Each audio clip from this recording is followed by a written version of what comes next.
வந்து நிகழ்வு 5 பார்க்குறோம். நிகழ்வு 5ல் என்னன்னு பார்த்தீங்கன்னா, பகத்சிங், அவரோட ஃப்ரெண்ட்ஸ் ராஜ்குரு, சுக்தேவ் இவங்க 3 பேரும் இந்துஸ்தான் சோசியலிஸ்ட் ரிபப்ளிக் அசோசியேஷன் அப்படின்ற அமைப்பில் வந்து செப்டம்பர் 1928 ஜாயின் பண்ணுறாங்க.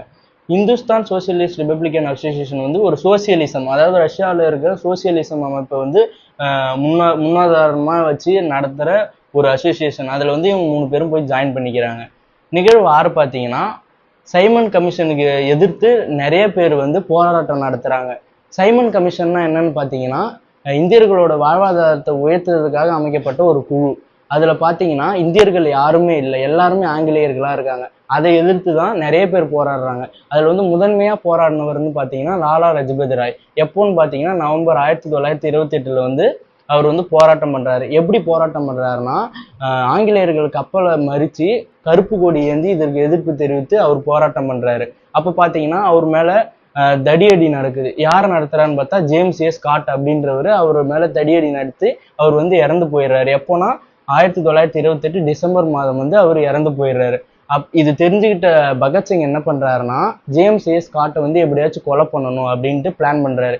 எப்படி பிளான் பண்றாருன்னு பார்த்தீங்கன்னா, அவரோட ஃப்ரெண்ட்ஸும் அவங்களும் சேர்ந்து அவர் வந்து வீட்டை விட்டு வெளியே வரும்போது சிக்னல் கொடுத்து அவரை கொன்னுடலாம் அப்படின்ட்டு பிளான் பண்றாங்க. ஆனா தவறுதலா பார்த்தீங்கன்னா, அன்னைக்கு அவங்க போறப்போ சாண்டர்ஸ் அப்படின்றவர் வந்து ஜேம்ஸ் ஏ ஸ்காட்டுக்கு பதிலாக வந்துடுறாரு. இவங்க என்ன பண்ணிடுறாங்க, ஜேம்ஸ் ஏ ஸ்காட்டுக்கு பதிலாக சவுண்டர்ஸை வந்து கொன்னுடுறாங்க. இது தெரிஞ்சு ஆங்கிலேயர்கள் வந்து இவங்க மேல ஒரு வந்து கேஸ் போடுறாங்க, செகண்ட் லாகூர் கான்ஸ்பிரசி கேஸ் அப்படின்ட்டு. அதாவது இரண்டாம் லாகூர் கேஸ், இரண்டாம் லாகூர் கேஸ் வந்து அவங்க மேல பாயுது.